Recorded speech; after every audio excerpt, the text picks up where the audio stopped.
राम नारायण राम आज पुणी थरे संतान दल विषय कथा हेब। एही पृथ्वी आकाश सृष्टि एवं समग्र ब्रह्मांड रे जे किछि अछि असंख्य ग्रह नक्षत्र जीवजंतु उद्भिद पशु परमाणु एवं अणु एसबु किछि संतान दलर अंश अटे। जेउठी जीवन अछि सेठी थिबा समस्त प्राणी एही विश्व परिवारर सदस्य। ब्रह्मांड हेउछि राम नारायण रामंक पूर्णत्व अखंडता एवं संपूर्णतार अन्य एक नाम। राम आकाश अनंतता समग्र ब्रह्मांड एवं सृष्टिकर्तांकु प्रतिनिधित्व करे। नारायण हेउछि ब्रह्मांडर समस्त नक्षत्र एवं ग्रहगुड़िक। द्वितीय राम आमे समस्ते समस्त प्राणी उद्भिद धूलिकण एवं जीवन शक्तिंक प्रतिनिधि।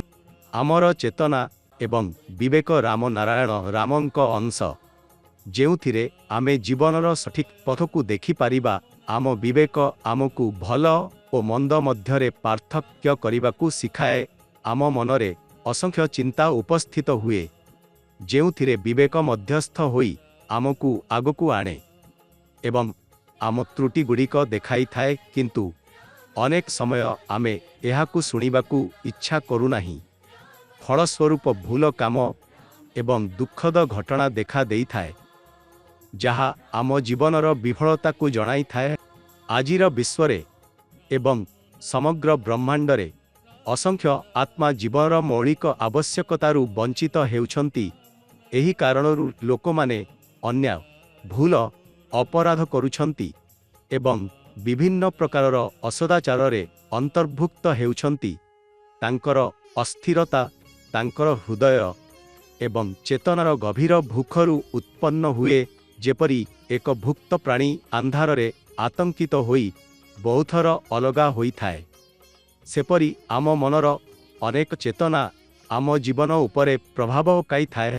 एही अवस्थारु बाहरिबा पई आवश्यक हेउछि जप ध्यान आध्यात्मिक अभ्यास एवं अन्य एमिति उपाय जेउथिरे आमे आम चेतना सहित जो गठन करि पारिबा।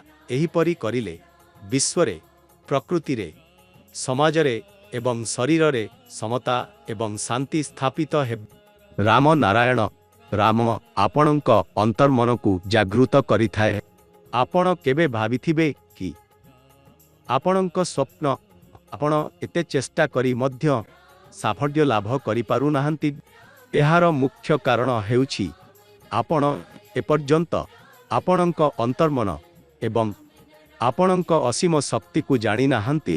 जदि आपणक शक्ति को अनुभव करिबा एवं आपणक अंतर्मनर शब्द को सुनिबा को चाहंती तेबे एठी राम नारायण राम नामरे जोड़ी जांतु फैक्टोरियल।